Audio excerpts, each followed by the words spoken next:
When you hear the words case study, do you feel excited or bored?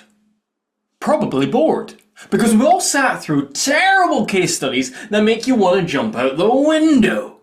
My name's Kyle Murter. I'm a public speaking champion, author, and coach, and today I'm going to give you 3 techniques that will make your case studies far more engaging and make people not want to jump out the window. My first suggestion is to make it about them. You see, most case study presentations sound like this. So let me tell you about my client John. Now, John used to have a fear of public speaking, but I worked with him on a 3-month program, and after that he felt so confident he went on and did a TED Talk. Now that's fine, but it's not very engaging, because it's not about you.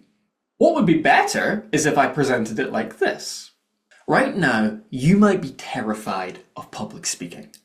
But imagine if you could feel so confident that within just 3 months, you would be happy to go and do a TED Talk. Well, that's exactly what happened with my recent client, John. When we first started working together, he hated public speaking. But after just 3 months of training, he was on stage owning his TED Talk. Notice the difference in engagement?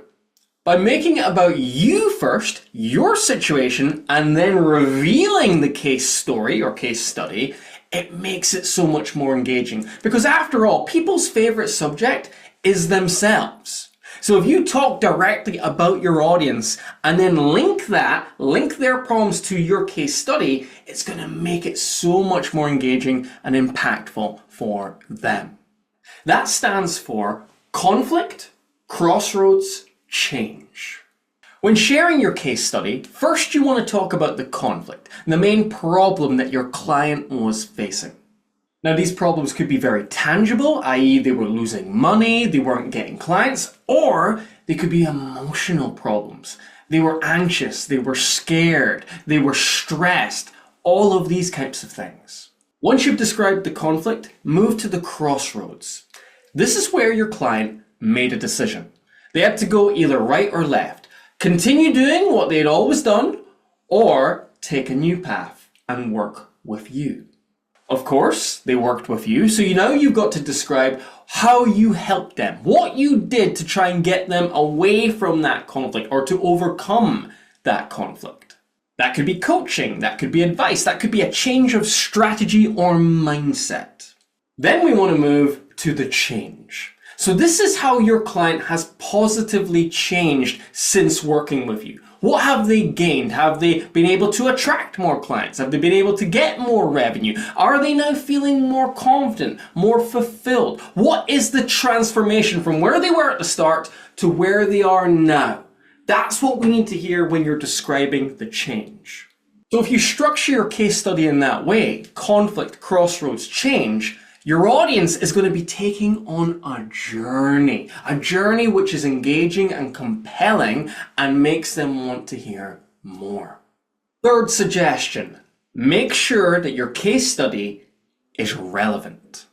The worst thing you can possibly do is present a case study which does not match up with who you are speaking to. For example, if you're talking to lawyers, don't show them a case study about how you helped school kids. You've got to show them a case study of how you helped lawyers. We've got to make sure that our case study matches our audience. Because what we ideally want is for our audience to be listening to it and think, wow, that's us. We're in that situation. I want to achieve these things. That is absolutely about me. Because when they get into that frame of thinking, that's when they're going to want to buy from you. That's when they're going to want to do business. Now, if you want to make your case studies as compelling as possible, something you might be interested in is one-to-one coaching. This is where you and I would meet up on a Zoom call. You would deliver your case study to me, and then I would give you feedback on it. I would make sure that your case study is about the audience. We would be making sure that your case study is taking them on a journey with the 3 C's. And of course, we would make sure your case study is as relevant as possible to the people you would be presenting to. In other words, if you do this, your case study is going to be as strong as possible. You're far more likely to close the deal, get the business, win the job, whatever it may be. So if you're interested in that, send me an email. Kyle@confidencebydesign.co.uk is my address. I will get back to you within 24 hours if you send an email with more information on how the one-to-one coaching works. Best of luck with your future case studies, and I'll see you in the next video.